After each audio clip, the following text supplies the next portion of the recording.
তো good morning everyone, আমি Asima daily blogging চ্যানেলে আবার একটি নতুন ভিডিও দিয়ে আপনাদের সকলকে আবার একবার স্বাগত। আশা করবো আপনারা সকলে খুব ভালো আছেন, আমিও খুব ভালো আছি। তবে গরমটা খুবই আছে, এখানে তো খুবই গরম, আপনাদের ওখানেও জানি খুব গরম আছে, বাট একবারে দম নেওয়া যাচ্ছে না, এতটা গরম। আর আজকে হয়ে গেল মানডে, তো এখন টাইম হয়ে গেল 12:32, মানে 12:30। তো চলুন আজকের ব্লগটা এখন থেকে শুরু করা যাক। আর কালকে মঙ্গলবার, মঙ্গলচণ্ডী পুজো। যাই হোক, আজকে সোমবারে আমার রান্নাঘরে সমস্ত কাজ কমপ্লিট। মানে কাজ যেন আর করতে একদম ভালো লাগছে না, এত বেশি বিরক্ত লাগছে। রান্নাঘরে আছি, এটা তার নমুনা। অবশ্য যাই করুন না কেন আপনাদের তাই অবশ্যই আমি বুঝতে পারি। সকাল সকাল আমরা কেউ টিফিন কিছু করিনি। কালকে ক্লাস ছিল, মায়ের কাছে গেছিলাম, মা আমাকে এত বড় একটা আম দিয়েছিল, আপনাদেরকে দেখাইলাম। আমটার আটিটা হলো এরকম, আমটা কত বড় ছিল বলুন।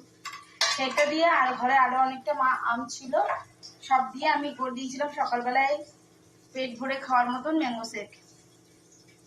তো সবাইকার খাওয়া হয়ে গেছে, আর আমরা টিফিন কেউ কিছু করিনি, আর ভালোই লাগছে না।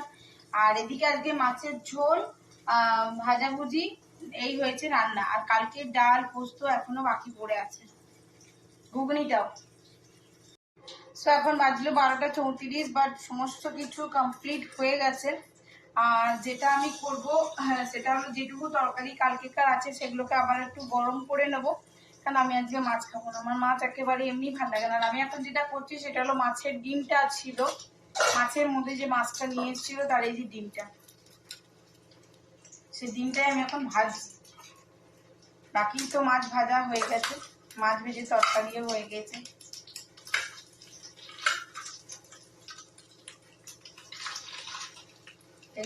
আমি পিস পিস করে দিয়েছি যাতে ভালো করে এদিক ওদিক করে ভাজা যায় আর কি।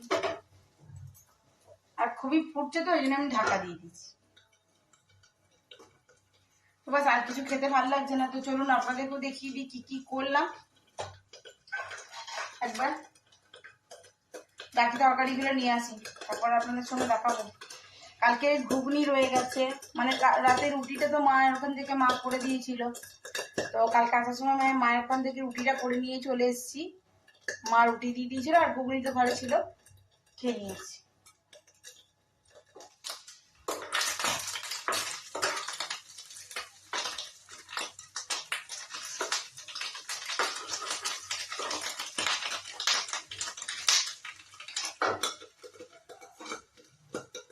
চলুন ব্লগটা কন্টিনিউ করবো।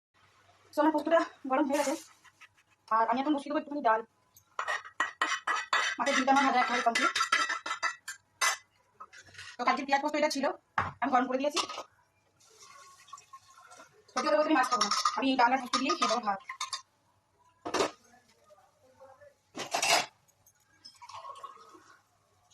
তো চলো সেদ্ধ মুসুরির ডালটা, আর এই দেখো মাছের ডিম আর মাছ ভেজে মিশিয়ে দেবে দিয়েছি।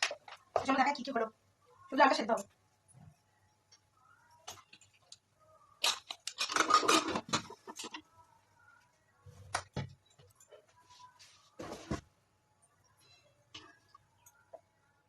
ডালটা সিদ্ধ হোক, শুনে দেখো। তো কমপ্লিট হয়ে গেছে। কি কি করলাম একবার তোমার সঙ্গে শেয়ার করি। ঢেঁড়স আলু ভাজা, পটল ভাজা, এটা হলো পেঁয়াজ পোস্ত, মাছের ডিম প্লাস মাছ ভাজা, এটা মিঠির জন্য রেডি করা আছে। আর রাঁধুনি দিয়ে পেঁপে আলু দিয়ে মাছের ঝোল, পটলও দেখতে পাচ্ছ, পেঁপে আলু পটল দিয়ে রাঁধুনি দিয়ে মাছের ঝোল করেছি। আর করেছি মুসুরির ডাল। এই হয়ে গেল আমাদের দুপুরের আজকের লাঞ্চ। তো চলো তাহলে একটু বসি। এখন সময়টা হলো 1:07। তারপরে স্নান করবো একটু বিকেলের দিকে, কেন আমার পারছি না, একটু রেস্টের খুব দরকার, তাছাড়া শরীর চলছে না। একটু বসি, আবার বাকিটা কাজ করবো, আবার বিকেল বেলা তোমাদের সঙ্গে ব্লগটা অবশ্যই কন্টিনিউ করবো। সঙ্গে থেকো কিন্তু, আর দেখতে দেখো আমার ব্লগটা। যদি নতুন বন্ধু হয়ে থাকো প্লিজ আমাকে একটু সাপোর্ট করো, সঙ্গে থেকো আর দেখতে থেকো। আর যদি ভালো লাগে বা কিছু মতামত থাকে, কিছু বলতে চাও আমার ভিডিও নিয়ে, আমার রেসিপি নিয়ে, তো অবশ্যই আমাকে কমেন্ট বক্সে কমেন্ট করতে পারো, আমি অবশ্যই রিপ্লাই দেবো। আর যদি কোনো রেসিপি দেখতে চাও বলতে পারো, আমি রেসিপিটা করেও দেখাবো। তো তাহলে এখনকার মতন এইটুকুই, আবার বিকালে তোমার সঙ্গে কন্টিনিউ করছি। ততক্ষণের জন্য বিদায়। এই যে মিঠি আজকে নিচে হেয়ার কাট করেছে, এই হলো মিঠি আজকে লুক। আর এখানে সবাই ঘুমাচ্ছে, এই দেখছি মোবাইল। এখন ঘুরিতে বাজে না, এই টাইম ঠিক নেই, এখন বাজে 3:37, ওইটা ভূত বসে আছে। So good evening everyone. এখন সময় 5:35 আর আমার স্নান হয়ে গেছে, দেখেই বুঝতে পারছো এত গরমে আবারও একবার স্নান করে নিয়েছি। আর করে নিয়েছি বিকালের চা। চা ছাড়া তো আমার যত গরমই থাকুক তাতে আমার কমপ্লিট নয়। মানে চা হয়ে গেছে, বা চ্যাটার্জি বাবুকে ডাকবো, ও ঘরে শুয়ে আছে। তো চলো, বিকালে চায়ের সঙ্গে আমি অসীমা। আর তোমরাও আসতে পারো, আমাদের সঙ্গে চায়ে জয়েন করতে পারো। তো অবশ্যই সঙ্গে থেকো আর দেখতে থেকেও আজকের ব্লগটা।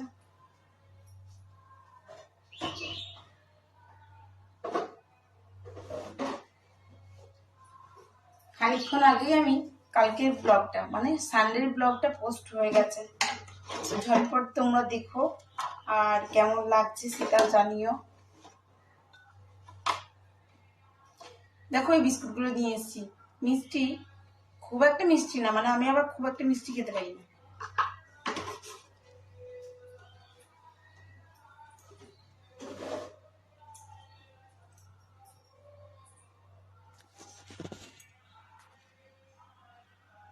এই যে তোমার সঙ্গে শেয়ার করলাম আমাদের চা আর বিস্কিট। তো চলো সঙ্গে থেকো। আজ আবারও সন্ধ্যেবেলায় না, আজকে না আমি কোনো তেলে ভাজা ভাজিনি। তো আজকে বেটি বললো যে মা একটু পান্তুয়া খাবো, ও খুব ভালোবাসে পান্তুয়া, তারপরে মানে ভাজা মিষ্টিগুলো ভালোবাসে আর কি, কালো জাম পান্তুয়া। তো পাগল কাকে বলে, বেটির কথা মতন আমি চলে এসেছি পান্তুয়া বানাতে। আর যদি পান্তুয়া রেসিপিটা তোমরা অবশ্যই দেখতে চাও, সো প্লিজ আমাকে কমেন্ট বক্সে কমেন্ট করো, আমি তোমাদেরকে একদিন এই পান্তুয়া মিষ্টি ডিটেলস ভিডিওটা করে দেখাবো। তো এখন দেখো খালি কেমন হয়েছে, তারপর জানিও। এগুলো কিন্তু বাজার থেকে মিষ্টির দোকান থেকে কিনে আনা মিষ্টি, আমার পান্তুয়া নয়, সম্পূর্ণ আমার নিজের তৈরি করা, যেটা আমি এখনো তৈরি করছি। দেখো এখানে ভাজা চলছে আমার, আর এখানে গরম রসে ছাড়ছি। তো তোমরা দেখতেই থেকো, আর যদি জানতে চাও তাহলে কিন্তু আমাকে কমেন্ট করো। দিয়ে দিয়েছি আমি টেস্ট করতে মিষ্টিটা। গরম আছে রে, কেমন লাগছে?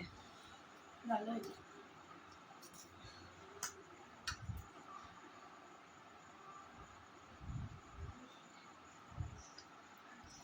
তো এখন মিঠি যাবে পড়তে, তার জন্য মিঠি টিফিন করে চলে যাবে। মিঠির 8টা থেকে পড়া, এখন বাজতে ঘুরতে 7:40। খেয়ে নাও। সো এখন ঘড়িতে বেজে গেছে 10:30, আর আমরা চলে এসেছি বাজার থেকে অনেকক্ষণ। আর কালকে পুজোর জন্য ফল, মিষ্টিটা এখন নিইনি, মিষ্টি আর টক দই এগুলো আমি কালকে নেব। আর আজকে আমি ফলটা নিয়ে নিচ্ছি, আম, লিচু, কলা এগুলো নেওয়া হয়ে গেছে। আর আরো অনেক কিছু জিনিস কিনেছি, সেগুলো আপনার সঙ্গে শেয়ার করবো। তো দেখায় কি কি কিনলাম। দেখো আমি ঠাকুরের জন্য উপরে ঠাকুরের একটা বুকি নিয়েছি, এক পছন্দ দেখলাম সেরকম হলো বেশ। এটা আবার কিছু কালকে ঠাকুরের ফল নিয়ে যাবো। তারপর আমার পুজো আছে নবচন্ডী, আমি একটা স্টিলের চাকরি নিয়ে এসেছি। ঠিক আছে, আর আমাকে মিঠি বাবা একটা দিয়ে দিয়েছে রান্না করে, এখন করে রান্না করি, কাজ করি বলে গরম লাগে বলে। এই দেখো নেট প্যাক কেমন লাগে দেখো। এখানে 3টে পাওয়ার আছে, ফার্স্ট খাট ঠিক আছে, এই যে বেশ ঠান্ডা হাওয়া, রেডি করে দিয়ে হবে। আর 3টে ইয়ে আছে, 1 2 3 করে, এটা হলে চার্জার, ব্যাটারি নয়। এটা আরেকটা চপার নিয়ে এসেছি, আলাদা আছে। তাহলে এখানে আমাদের 24 ঘন্টা এসি চলে যাচ্ছে গরমের জন্য। আর একটা নিয়ে এসেছি, আবার এসব করে না। এখানে দেখছো ব্যাগে ভর্তি আছে আমার এখানে ঠাকুরের ফল, এগুলো আমি সমস্ত ঠাকুর ঘর এখন তুলে রেখে দিয়ে আসবো। তো আজকের মতন ব্লগটা আমি এখানেই শেষ করছি। ভালো লাগলে অবশ্যই লাইক কমেন্ট শেয়ার করে দিও। যদি আমার চ্যানেলে নতুন বন্ধু হয়ে থাকো, সো প্লিজ আমার চ্যানেলটি সাবস্ক্রাইব করার বিশেষত অনুরোধ রইল। সকলে খুব ভালো থেকো, সুস্থ থেকো, আবার একটি নতুন ভিডিওতে দেখা হবে। ততক্ষণের জন্য বিদায়, টাটা, গুড নাইট।